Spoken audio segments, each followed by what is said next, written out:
বাবা, সেই ভূষণ্ডের জঙ্গল আমার সাথে একবার পার হয়েছে। এখন দ্রুত পায়ে হেঁটে চলে যেতে হবে, না হলে কখন কে বিপদ আসে। আরে ওটাকে, ওখানে একটা মেয়ে অজ্ঞান হয়ে আছে না? মা অবশ্য বলেছিল জঙ্গলে কোনো কিছু দেখলে তাকে ছবি না বা তাদের সাথে কথা বলবে না। কি করি, মেয়েটা যদি সত্যি বিপদে পড়ে? দেখি, ওকে ডেকে দেখি কি বলে। এই যে, এই যে শুনছো, এই যে, এই যে, এই তুমি শুনছো? হ্যালো, তুমি কি শুনছো? ওঠো, জঙ্গলের মাঝখানে তুমি কি করছো? হ্যালো, এই মেয়ে, জঙ্গলের মাঝখানে তুমি কি করছো এই সন্ধ্যার সময়? ঘুমিয়েছিলে নাকি কোনো কিছু দেখে অজ্ঞান হয়ে গেছো, না ভয় পেয়েছো? এক ডাইনি বুড়ি আমাকে এখানে অজ্ঞান করে রেখে গেছে। কালকে আমাকে ও খাবে বলে এখানে রেখে গেছে। আর সারা রাত যদি আপনি না আসতেন আমি এখানে অজ্ঞান হয়ে থাকতাম, আর কালকে ওই ডাইনি বুড়িটা আমাকে খেয়ে ফেলতো। আপনাকে অসংখ্য ধন্যবাদ বাবু, আপনি আমাকে বাঁচিয়েছেন। আরে ধন্যবাদের কি আছে, এটা তো আমার দায়িত্ব, তাই না? এখন চলো দ্রুত যাওয়া যাক। এই ভূষণ্ডী জঙ্গলে কখন কি হয় কিচ্ছু বলা যায় না। চলো চলো, তাড়াতাড়ি যাই, চলো তাড়াতাড়ি যাই। বাবু শুনুন, আপনাকে একটা কথা বলি, কখনোই কিন্তু পিছন থেকে যদি কেউ ডাকে পিছনে কিন্তু তাকাবেন না। পিছনে তাকালে কিন্তু আমি যেভাবে অজ্ঞান হয়ে পড়েছিলাম আপনিও কিন্তু ওইভাবে অজ্ঞান হয়ে যাবেন। চলুন।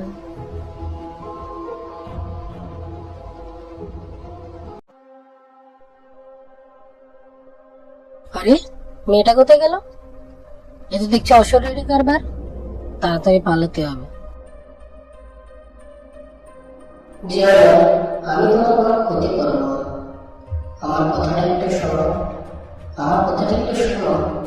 আসলে ওই সেই তান্ত্রিক আমাকে মেরে ফেলেছে এবং আমার এই অশরীরী আত্মা এই বনের মাঝখানে হয়ে পড়ে গেছে। ওই তান্ত্রিককে না মারা পর্যন্ত আমার শান্তি হবে। আমি একটা সাধারণ মানুষ, আমি তোমার জন্য কি করতে পারি? আমি কি সেই তান্ত্রিকের সাথে যুদ্ধ করতে পারবো? তুমি আমাকে ছেড়ে দাও। হ্যাঁ তুমি পারবে, কেন পারবে? তোমাকে আমি সাহায্য করবো, তুমি অবশ্যই পারবে। ওই তান্ত্রিক প্রত্যেক অবশ্যই অনেক মেয়েকে নিষেধ করে দেয়। তুমি জানো কত মেয়েকে ভোট দিয়েছে, অনেক মানুষকে হত্যা করেছে। এর প্রতিশোধ তো নিতেই হবে। এই সেই ছবি যেটা দিয়ে তান্ত্রিককে মারা সম্ভব।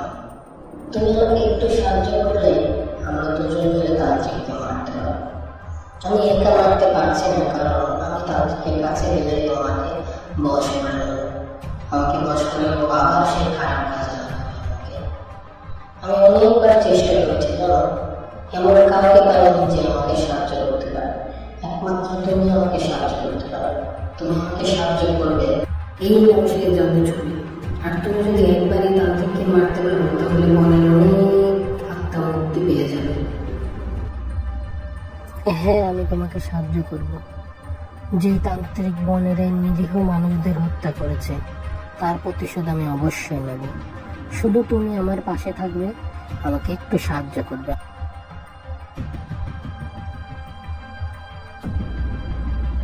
শাকচুন্নিটা যে কোথায় গেল, আজ কদিন ধরে ওটাকে দেখছি। ওটাকে দেখতে পারলে এবার বন্দি করে খাঁচায় ভরে রাখবো, আর ছাড়বো না ওটাকে। কাকে খাঁচায় ভরবি শয়তান? আজ এই ছুরি দিয়ে তোকে আমি হত্যা করব। এই ছুরি দিয়ে তোকে আমি হত্যা করে এই বনের সব মানুষের প্রতিশোধ নেব। তুই আজ মরবি। তুই আমাকে মারবি? তুই? হ্যাঁ, আমি তোকে মারবো। আয় তবে দেখি কে কাকে মারে। আমার ক্ষমতা জানিস, আমি নিমিষে বড় হতে পারি, দেখবি? দেখ তাহলে, এই দেখ, দেখেছিস? আমাকে মারা কেন, আমাকে ছুঁতেও পারবি না। আমাকে মারতে আসলে এই ছুরির আঘাতে তোকে ছিন্ন বিচ্ছিন্ন করে ফেলবো। ডাক তোর ওই শয়তান শাকচুন্নিকে, যার হাত থেকে তুই ছুরিটা এনেছিস। দেখি তোর কত শক্তি, তুই আমাকে টাচও করতে পারবি না। আমাকে মারতে আসলে তোকে আমি ছিন্ন বিচ্ছিন্ন করে ফেলবো। আজ তুই মরবি, আমার বলির একটা বাকি ছিল, আজ তোকে বলি দিয়ে ওটা পূর্ণ করব। আমার তো এখন অনেক বিপদ। আমি এখন কি করি? এই এত বড় দানবকে এই সামান্য ছোট চড়িদানে কিভাবে মারবো? আমি হেরে গেলাম ডাইনি, আমি হেরে গেলাম। আমি বনের মানুষদের প্রতিশোধ নিতে পারলাম না। আমাকে তুমি ক্ষমা করে দাও। আমি আর পারলাম না তোমাদের এই বনের মানুষদের প্রতিশোধ নিতে। এই শয়তান আমাকে অবশ্যই মেরে ফেলবে। ভয় পেয়ে শেষমেশ মাটিতে বসে পড়লি? আসার আগে মনে ছিল না তুই মরবি, আর আমার হাতেই তুই মরবি। ভয় পেও না বাবু, আমি চলে এসেছি। ওই শয়তান তোমাকেই ভয় পাচ্ছে, কারণ অস্ত্রটা একমাত্র মানুষের হাতেই কাজ করে। ও তোমাকে শুধু শুধু ভয় দেখাচ্ছে। তুমিই পারবে ওকে মারতে, তুমিই পারবে। এইবার আমি বুঝতে পেরেছি, আসলে ভয় তো তুই পাচ্ছিস শয়তান। তোকে এবার আমি মারবই। তুই আমাকে রাগিয়ে দিয়েছিস, তোকে আমি হত্যা করব শয়তান। আর এই ছুরি দিয়েই তোকে আমি হত্যা করব। তুই আজ মরবি, তুই মরবি শয়তান। পাগল, আমাকে মারতে গেলে আমার পর্যন্ত তো তোকে পৌঁছাতে হবে।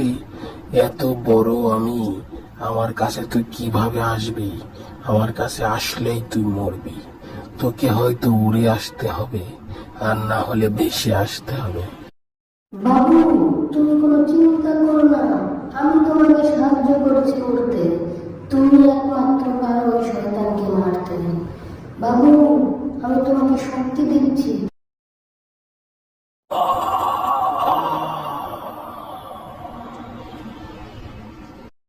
তুমি পেরেছো বাবু, তুমি পেরেছো।